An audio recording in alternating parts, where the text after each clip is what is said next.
Tom Lovell was an American illustrator and painter. He was a prolific creator of pulp fiction magazine covers and illustrations, and of visual art of the American West. He produced illustrations for National Geographic magazine, and many others, and painted many historical Western subjects such as interactions between Indians and white settlers and traders. He was inducted into the Society of Illustrators Hall of Fame in 1974.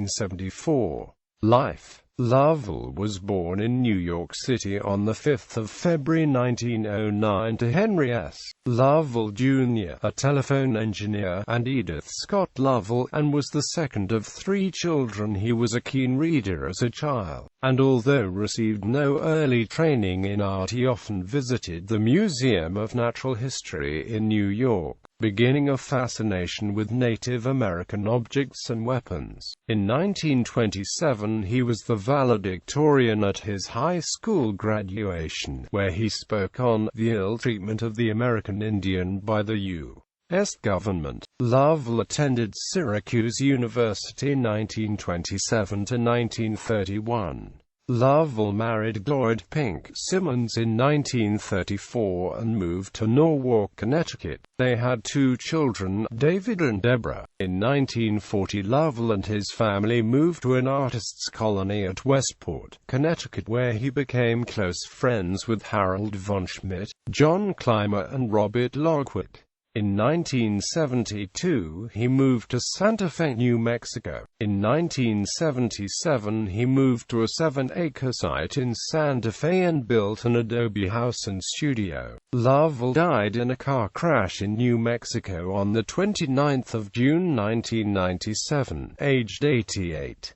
His 48-year-old daughter Deborah was also killed in the accident. Education. Lovell enrolled at Syracuse University in 1927, graduating in 1931. Lovell's college roommate Harry Anderson, classmate Elton Fax and teacher Hibbert V.B. Klein influenced his decision to become an illustrator. In his junior year at Syracuse, Lovell was selling drawings to popular pulp, Western, gangster and detective magazines. Career. In the early 1930s, Lovell shared a studio space in New York with Harry Anderson and Al Carter. He eventually moved to the artist colony of New Rochelle just outside New York City. New Rochelle was home to a number of other illustrators, including Norman Rockwell and Mead Schaefer. After 1936, Lovell progressed into providing illustrations for advertising agencies and slick magazines such as Redbook, Life, Collier's, The American, Woman's Home Companion, and Cosmopolitan. From 1940 onwards, Lovell produced covers for several magazines including Ace High, Western, Clues, Complete, Detective Tales, Dime Detective, Rangeland Romances, Star Western, and Top Notch. He also drew pen and ink interior illustrations for The Shadow, Courtroom Stories, Popular Western, Triple Western, and Clues.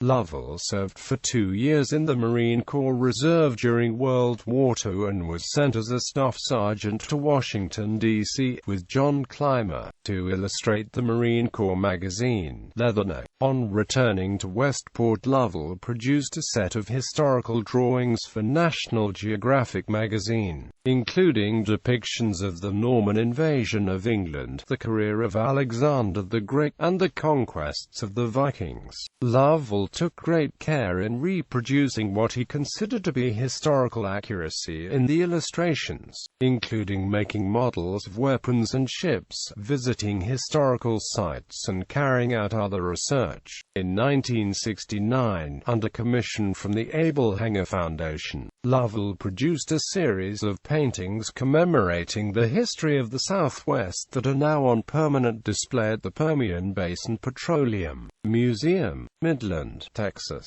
These works, a historical series about Native Americans, represent a turning point in the subject matter of Lovell's work, and from this point on he concentrated on depictions of Native American life, exploration of the West, and Western art. He also created several paintings for the Church of Jesus Christ of Latter-day Saints. In 1973, he was invited to become a charter member of the National Academy of Western Artists, and is the only artist to twice receive the Prix de West Award. In 1974, he was elected to the Society of Illustrators Hall of Fame, and in 1975 became a member of the Cowboy Artists of America. In 1992, he received the Robert Lockwood Award from NOAA as well as the Lifetime Achievement Award. In 1994, he displayed several pieces at the National Academy of Western Artists show in Oklahoma City. The Tom Lovell collection of personal letters, photographs and scrapbooks containing tear sheets of his completed paintings are currently held at the Norman Rockwell Museum Archives. Reference: Center Collection. In 2006, the NRM put several of Lovell's paintings on display as part of the National Geographic The Art of Exploration exhibition. Methods: he said, "I consider myself a storyteller with a brush. I try to place myself back in imagined situations that would make interesting and appealing pictures. I am intent on producing paintings that relate to the human experience." On illustrating for pulp magazines in the 1930s, 1940s, painting for the pulps was great training. You learned to tell a story in close compass. You couldn't spread out over 2 pages, and you couldn't take 3 months to research it. You had to get the job out in 10 days. This took discipline. On historical research methods, when you're painting history, it always comes down to fundamentals.